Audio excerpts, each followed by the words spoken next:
First speaker today is Ben Blanquera.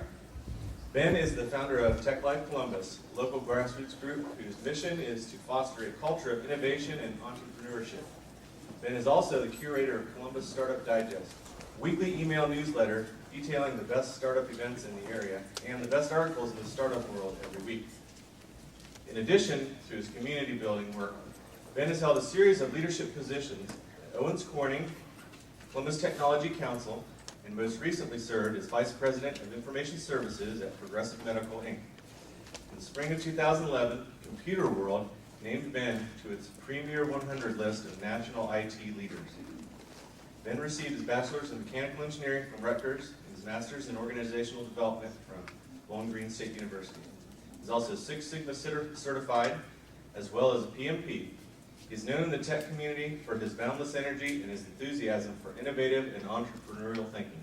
And I might add, he's a great boss. Give it up, please, for Ben Blanquera. Thank you, Joe. Good afternoon, everybody. Good afternoon. Good afternoon, everybody.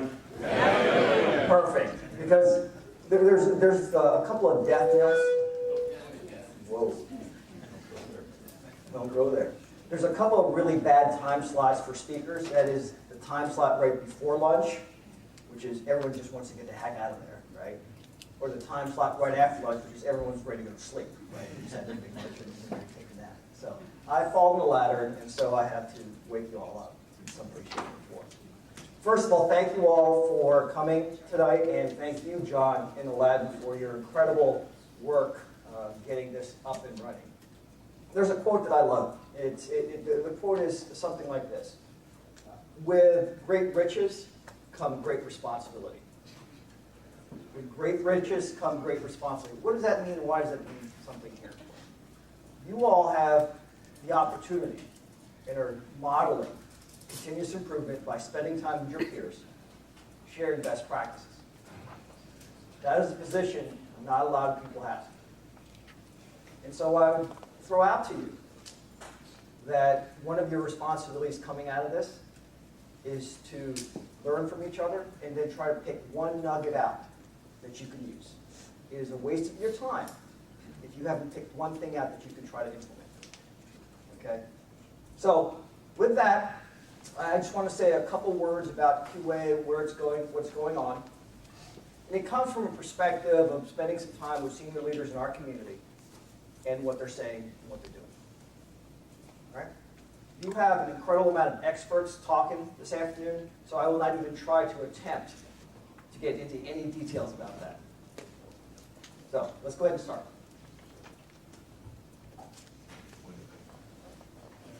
All right, from the field. Software is eating the world.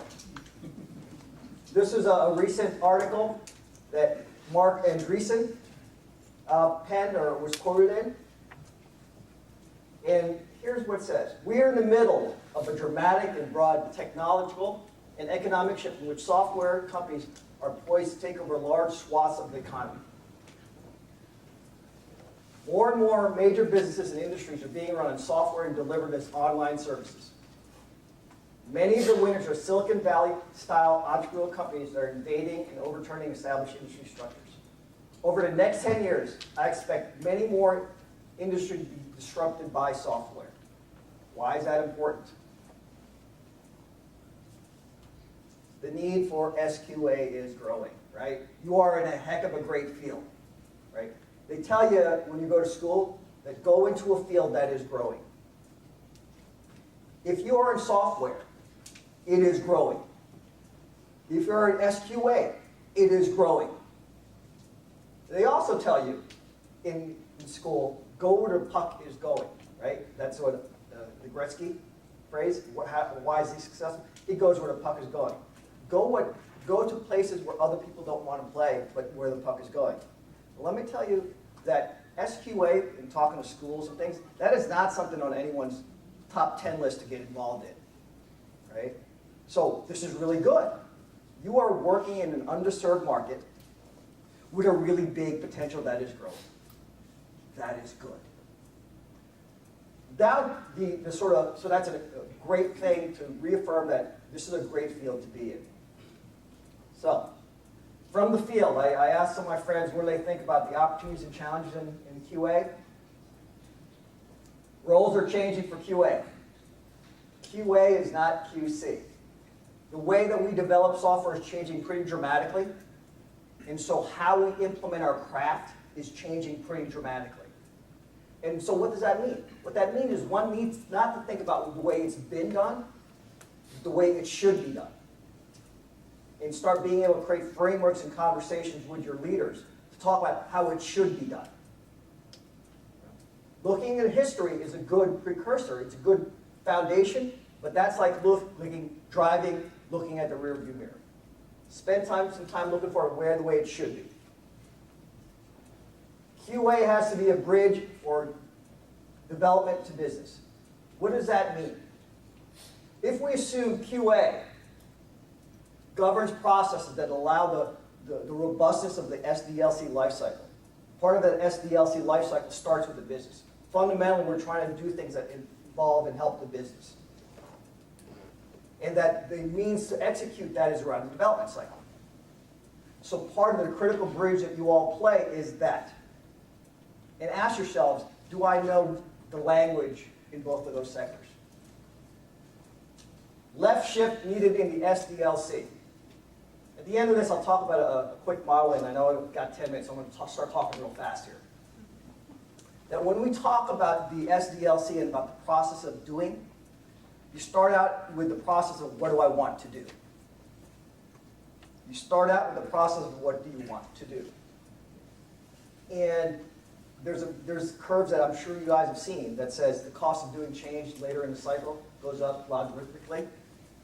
And to the degree that you all involved in the front end, which is knowing what you want to do, and then knowing how do you know you got it done, is a really big deal. And so there's a big left shift needed in the SDLC. Design for testability is a great opportunity. Design for testability is a great opportunity. It's one thing to say you got it done. It's another thing to say, how do you know you got it done? And good design early to be able to test that is a really big deal. QA done incorrectly can create a crutch. If QA is really QC, which is I'm going to catch you, or we're going to catch defects, you're just going to turn into, or what I've heard one of the local leaders say is, you're going to turn into an arms race. The arms race is around every time you add a developer, you're going to add a QA person. That's all you're doing. That's not an elegant use of solutions. All right, just a couple more. And these are literally quotes from senior leaders in town, literally. To build a repeatable process, the org needs to agree on standards. QA professionals are the leaders and facilitators of that agreement. There's an agreement in the organization that says this is how we run things. There's an agreement that has to be explicit in the organization. This is how we run things. To get to that point of clarity takes a lot of heavy lifting. There's a lot of heavy translation work. It's no good to do something right if it's the wrong thing to do. So what I'd ask you just to think about is what role can QA play in being the broker of what are the things, how we do things. In the pursuit of continuous improvement, QA needs to understand ops at all levels. If, from a strategic basis, one of the tenets of QA is that it's about continuous improvement, we want to get better, continuous improvement means that you're going to have a field view of the playing field. You're not just looking at the tail of the elephant. So I would suggest that you ask yourself, are you spending time understanding the ops at different levels?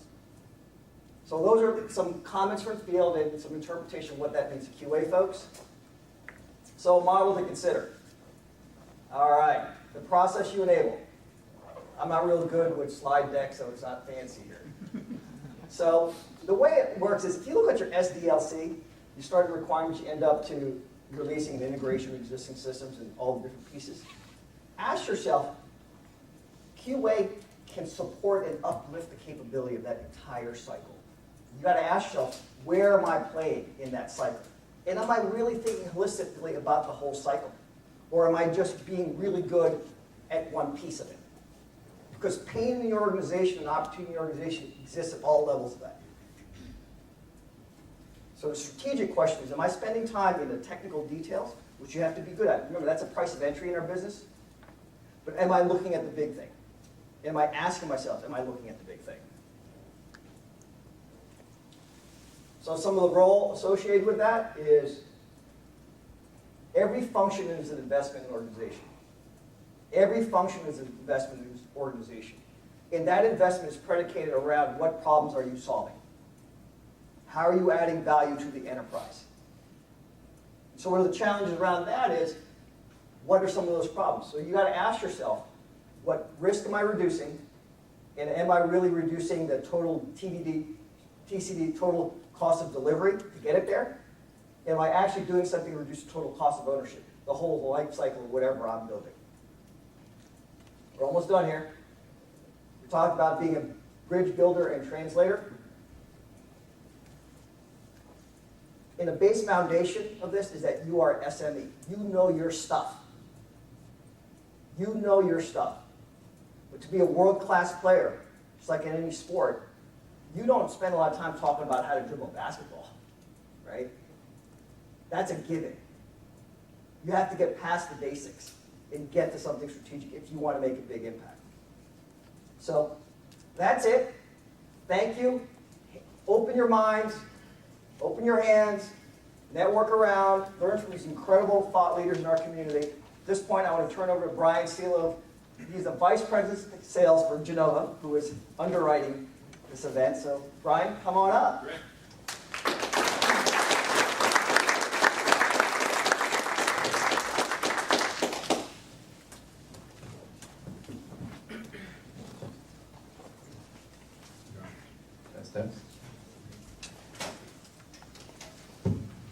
Thank you, Ben, for that warm introduction. Like I said, I'm Brian Steele from Genova. We're very excited to be here and to be the title sponsor of this event.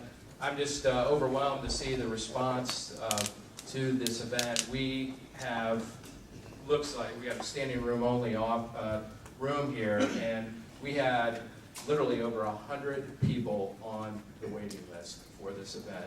So what does that tell you? There is a thirst for quality assurance testing, and I think networking and learning from your peers, because I think the speaking events themselves are great, and we have wonderful panelists, but it's sharing and it's learning from the other people in this room where I think the best value comes to this event. Just a quick note, I'm going to be in the back and offline. We can tell you more about Genova for those of you who are interested. But we are a New Albany-based company, so when there was a QA event right here in our backyard, I don't think we had a whole lot of choice but to be the title sponsor, so we're thrilled to be a part of that. But it's very exciting times for Genova. Just within the last month, we've been recognized as a Red Herring Award winner, which is recognized as a top 100 technology company in North America, which we're very proud of. We had our first annual golf outing this week. We had over 70 golfers of customers and prospects. It was a great event. For those that weren't out there or read about it in the paper, we had the governor out at our building. We're right down the street on Walton Parkway here, and it was for job creation. We're going to be hiring 118 people over the next 3 years.